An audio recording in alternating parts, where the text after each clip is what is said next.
Sup guys, my name is Ryu, welcome to my gaming channel. Let's talk about the PlayStation Experience 2016.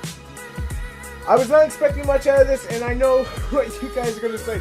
You're playing Overwatch, talking about PlayStation games. Well, to be fair, I had the Elgato hooked up for it, so sorry. And there are two things I immediately am drawn to talking about for this video, which is the Crash Bandicoot remake and The Last of Us 2. So the Crash Bandicoot, it looks different than I think what most people are probably expecting. It's a lot more colorful, and some of the temples don't look exactly so perfectly transitioned as they did with the original. You didn't think I was going to say that, did you? If we're talking legitimate here, I don't really have an issue with it because it's a remaster, it's like a retelling of it, and you're getting 3 games in one. You know, this is a chance for Crash Bandicoot to come back to its roots. And Skylanders, I've heard very good things about. My son is not really into them. He's only like 5 right now. So, you know, that's not something that he's completely into at the moment. But I've heard that the Skylanders Crash Bandicoot level was fantastic and felt like a Crash Bandicoot game. So I know there's probably going to be people just going, I don't know about this. And I think a lot of that has to come from, we've just been disappointed this year when it came to video games, and there's still 2 more to go. One of them was actually shown, which is The Last Guardian. I'll be playing probably post-Christmas time because I have too much to play on the channel right now. And I don't want to interrupt the playthroughs. I want to finish Uncharted and Octodad, and then we'll move on to other stuff. To the point, Crash is something that is very personal to me. I grew up with when I was like 6 years old on the PlayStation 1, and I would literally spend hours playing with. And I honestly adore the fact that it's coming back in the proper manner. Now, am I worried that they're going to screw this up? Honestly, no.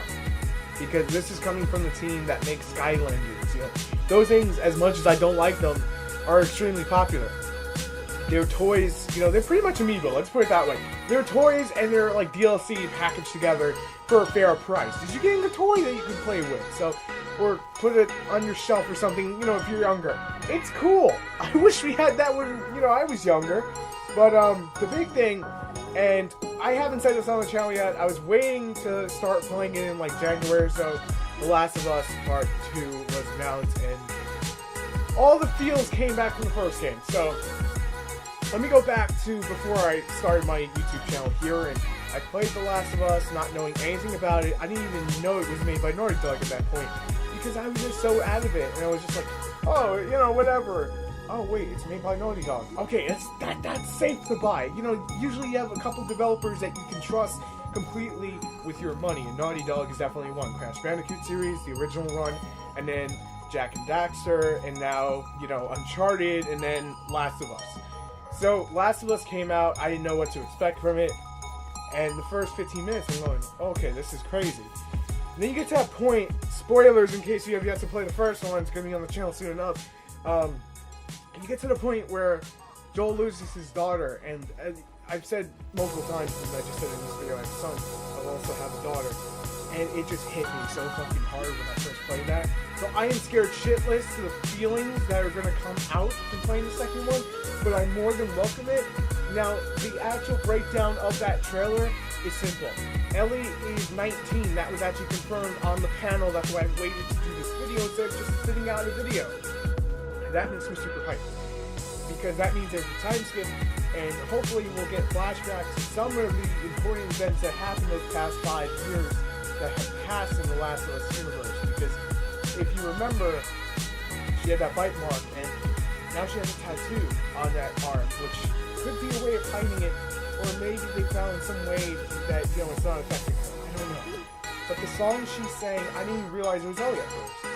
I was like, can't be Ellie, you know, this just, you know, it can't be her, and it just felt so dumb when, you know, the camera pulls back, and she's got a lighter hair, and she looks older. I'm like, that's Ellie? Really? I was like, oh, okay, I'm down for this. That's where, and this is where the video is going. Last year, I bought my PlayStation around Christmas time.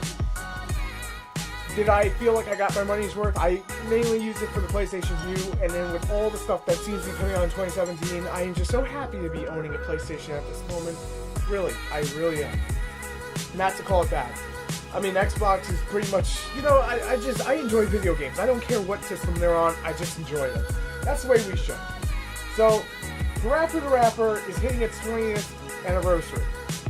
And I'll be honest, I never got a chance to play the first one. I found out about it around the time G4 TV came out and became a thing with X-Play, and I forgot what Attack of the Show was before it was Attack of the Show.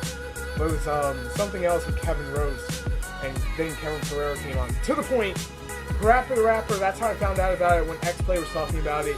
That's how I really got into it. I think it was Electric Playground, like 2003 or something, and when Arena was on TV. It was a weird time, and that's when I got to learn about a lot of these games that typically I wouldn't look at as a kid. I was big into Spyro and Crash, but Parappa the Rapper is one I never got to play. So the remastered edition is more than a welcoming let me play it, and there was like 2 other games I didn't even catch it. I didn't bother writing down because I was so excited about Parappa the Rapper. And I literally went on the PlayStation Store and I saw they had Parappa the Rapper 2, which I'm gonna buy, and then I'm going to play it after I play the remastered first one. Because I think that's the proper way of doing it. And I don't know how good or how bad that may be compared to the original, but Parappa the Rapper, dog. I'm so hyped. Like, I've always saw promotional material for Parappa the Rapper, I just didn't know who he was. So that hurt me, but I'm so happy they're coming back with it. Marvel vs. Capcom Infinite. I think that's a reboot on the series, pretty much a 2v2. I'm not super big on fighters. I'm not super knowledgeable about the Marvel vs. Capcom. I just remember playing the arcade stick version of 2. And I had 3 of them. But from what I heard that they're taking out the X-Men, okay, you know, they want to do the MCU. That's a very Marvel thing to do right now. Captain Marvel is going to be coming soon enough, and then Captain Marvel, she's going to have her debut, so it looks like they're keeping with that continuity. I'm all for it. Let's see what, happens. I always liked it, but I've never really been a big fan of playing it.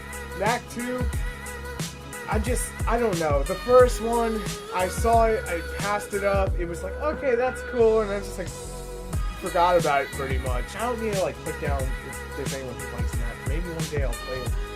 But Knack 2, I'm pretty sure Knack 1 was on Xbox. Knack or something. Knack 2, okay, cool. Let's support games that really didn't get a chance to shine the first time. Titanfall 2 is a great example. I have a video coming out for that soon enough. I got the footage all done, and I'm going to be editing it after this one. So, Destiny Rise of the Iron is like a Christmas thing. You know, they're having their annual Christmas thing. You knew that was going to happen. Overwatch is getting good. That's kind of my problem right now. I bought Destiny, I was like, yeah, this is pretty cool. Overwatch comes out, whoop, I don't even bother with Destiny. And I think Destiny had a lot of, like, proper things going for it, but they went the wrong route about it. And when I look at Destiny, it comes from a company that makes pretty solid games. But Destiny's not one of them. I'm sorry, I'm just not a fan of it. I'm not hating on it. It's a quality game, just not right for me. And I gotta be honest, I really couldn't care less about the Christmas, update for it. Kudos to the people who actually want to play it. That's cool. Gran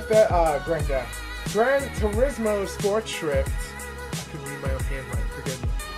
Gran Turismo is more realistic than most racing games, but I pretty much fell out of racing games after Burnout ended. The Burnout series, so I'm still a little disappointed by that, but that's the thing. The PlayStation Vita was a very crucial, we had games for it, we're going to try to support it again. I don't know.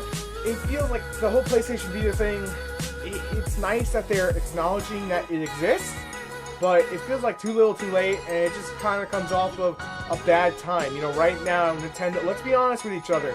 PlayStation fanboyism aside, I love Sony, I love Microsoft, I love Nintendo, and I goddamn love me some PC. But let's put fanboyism aside and be honest. Pokemon Sun and Moon is the highest grossing Pokemon game to date.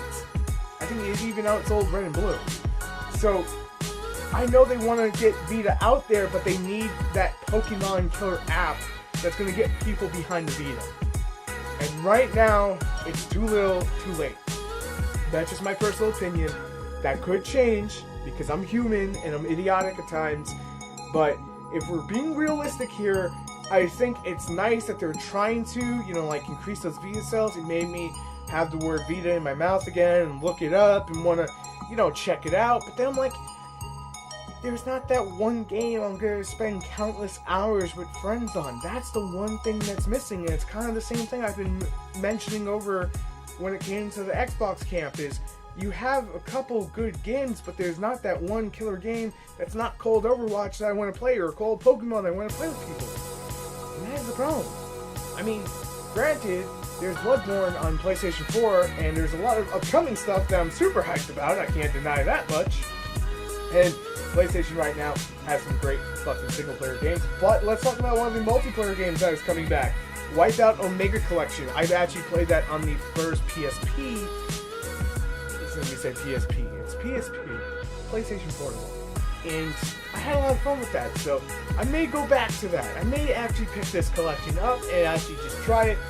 And I'm interested to see what happens there. Uncharted Last Legacy. This is a side story DLC.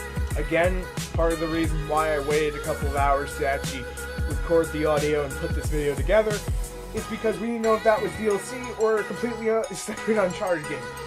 It's DLC. Now, I think it's safe to say this is going to be like Left Behind from The Last of Us, where it's pretty much a side story that will have some sort of connection into the main story of Uncharted 4, so I gotta wrap me up some Uncharted 4. I really gotta finish that Let's Play off. I'm probably gonna be recording it this weekend.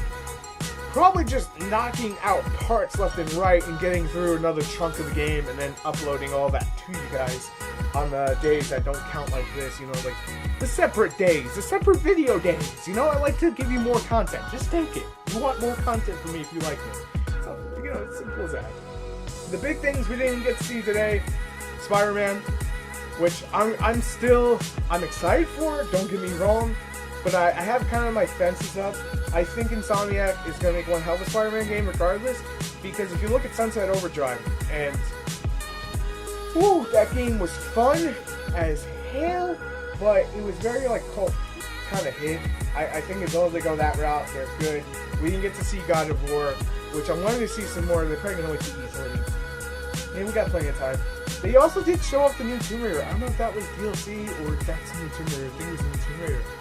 And I wasn't expecting that to be Tomb Raider because that's what they opened with. So, someone correct me if I'm wrong, if I'm saying that's a brand new game, but I believe that's a brand new Tomb Raider. Interesting. Granted, it probably won't be out for a year or so, but okay. The last two Tomb Raiders were good. I just have to play them on the channel. There's so much to play, honestly, right now. The two big takeaways from this, at least personally for me, are going to be Crash Bandicoot looks fucking fantastic. I know we only saw the first one, we haven't seen the other two, but personally, I'm open to the idea of the remaster. They're not really changing too much from what it seems, and I'm okay with that. Yes, he looks, you know, he may look too goofy or too cartoony or just look like he came out of Skylanders. But think of it this way. Would you rather have a solid Crash or half-ass one that came out of Activision? That's not a cheap shot at Activision. They had to go at Crash, what is it, like 8 years ago now? And the last two things I want to talk about in this video, of course, is Last of Us 2 some more, and Last Guardian. Last Guardian has been something I was piqued in interest by, and now I am finally happy to say we are so goddamn close to getting that game in our hands. And I'm just ready for the experience. I'm ready for this. I'm very open to the idea this is not going to be like to the level of everything else. This is going to be a standalone kind of in its own right, a classic. And I think that's what's going to turn some people off unless they're really open to that idea. And that's what worries me, because this is a game, when I think about it, it's like Shadow of the Colossus and Ico. It may not be for everyone. Not everyone's going to enjoy this experience, but for the people who do, it's going to be one hell of an experience. Now, the thing I want to talk about Last of Us 2 that worried the hell out of me when, you know, there was rumors about it, is that Joel and Ellie were not going to be in it, and that scared me. Because I know, you know, you want to have a complete, fresh, different experience every time. Absolutely understand that. But, like the director of the game said, or I think it was the director, maybe it was someone else, like they said though, they can't imagine a Last of Us game that does not have Joel and Ellie as, you know, the centerpieces. And you go through the whole campaign and experience of playing as Joel and Ellie, and you get that emotional attachment to them. And I know they're virtual space characters, trust me. I know that. But it just, you get so used to, like, going on this journey between these two characters and seeing the interactions, how polished this game is, and just the way they talk about it. I'm so excited that they got a second one. I am so ready. I throw my money at the screen today. Guardians of the Galaxy, and then of course all of this from PlayStation. You gotta hand it to PlayStation, even if you're an Xbox fan. They're doing pretty damn good. Now, what we can hope for as fanboys, let's phrase it that way, is that Xbox brings some killer fucking games. I'm hoping Dead Rising will be amazing. Dead Rising 4. I'm hoping Halo Wars 2 will be amazing. And at the same time, I'm hoping that people just put aside their whole, you know, fanboyism and just go, look at all the good shit consumers get. Look at all these great games we can play. All these experiences we can have. And that is the true takeaway from this whole thing. But me, I'm personally excited to play every single one of these that I possibly will enjoy, as I said in the video. And I'll see you guys on the next video as always. So if you enjoy it, make sure to slap down a like, subscribe for more, and drop a comment. And I'll see you on the next video. Till then, peace.